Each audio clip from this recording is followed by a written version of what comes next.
Hello Pisces, thank you for joining me for your weekly forecast for week commencing the 14th of August.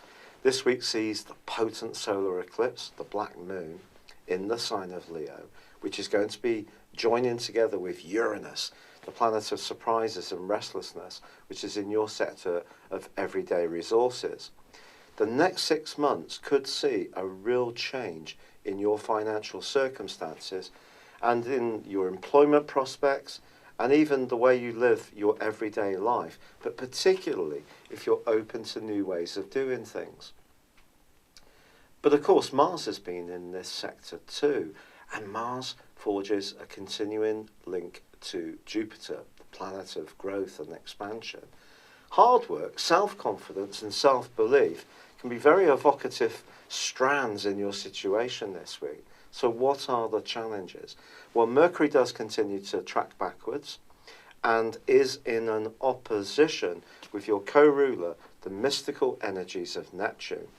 Now, Mercury in Virgo is very much about facts and figures. It's about precision. It's about sorting things out, organising. It's really about a harsh reality. Neptune doesn't really do harsh realities. It's very much to do with a swirling mist of our imagination. And sometimes we can access this in a beautiful way through music or art and spirituality. But the two together can be quite distorting.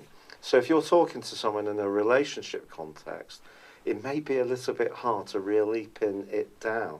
As long as you're aware of this, you can really make some allowances, not let them off, but just factor in that they may be affected by this influence as much as you. But try to stay very conscious of what your communications are about and how crucially they are received. So for example, if you're planning something with someone, check that they've got exactly the same understanding. Now, Pluto and Venus are also in opposition. This is a truly fascinating influence.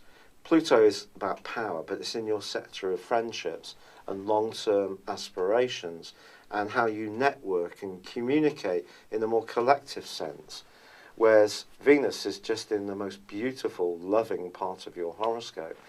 If you're really lucky to be getting to know someone where there is a real unity between you, the literal sense of closeness that you could feel this week could be quite magical. If, on the other hand, you're drawn to someone in your circle that you've just had a bit of a crush on and you're finding them rather irresistible, well, if you're wanting something quite formal and long-standing, and to them it may be a bit of a fling, or vice versa, someone's going to get hurt. So it's important with Venus and Pluto to always be conscious of our motives. And if we are, we can then really savour the intensity of the closeness of the people we really recognise pulsate in our situations that really has an impact on our senses. They're not just nice people that we get on well with. These are people that really have an impact. So think of who that might be this week.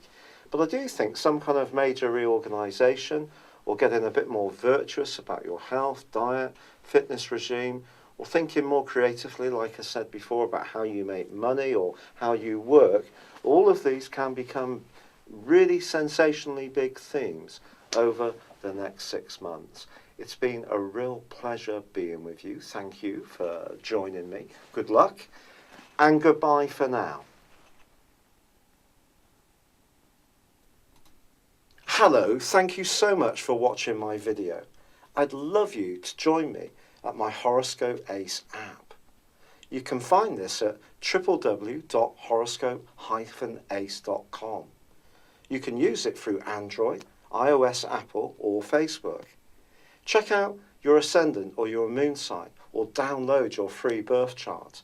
There's all your favourite videos, plus there are daily, weekly, monthly and yearly horoscopes for general, love, Chinese and Indian astrology.